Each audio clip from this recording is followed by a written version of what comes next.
మొదటి నుంచి మాకు తెలంగాణకు శని అయింది. ప్రతిదాన్ని వ్యతిరేకించడమే.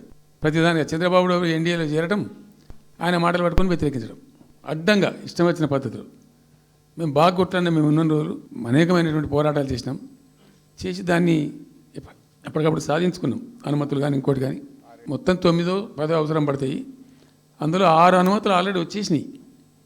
Main environmental impact, environment assessment కమిటీది అదే మెయిన్ అసలు ప్రాజెక్టుకు లైఫ్ లైన్.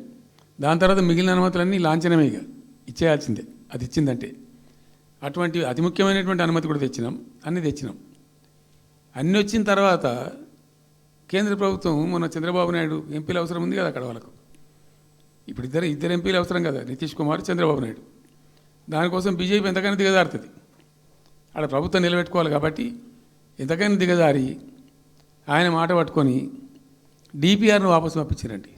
మేము ఉన్న రోజులు రాలే డిపిఆర్ వాపసు, అనుమతులు తెచ్చిన ఉంటాం మేము. ఇంకా డిపిఆర్ వాపసు వస్తే భూమి ఆకాశం ఒకటి చేయాలా రాష్ట్ర ప్రభుత్వం? ఎంత లొల్లి చేయాలా, ఎంత హడావుడి చేయాలా?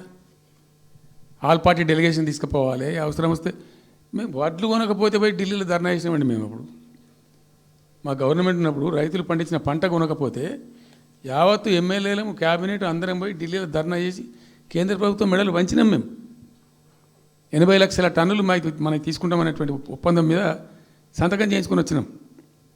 వడ్లు కొనిపించినాం ఎఫ్సిఐతోని. మామూలు వడ్లు కొనకపోతేనే మేము అంత అడావుడి చేసిపోయినాము.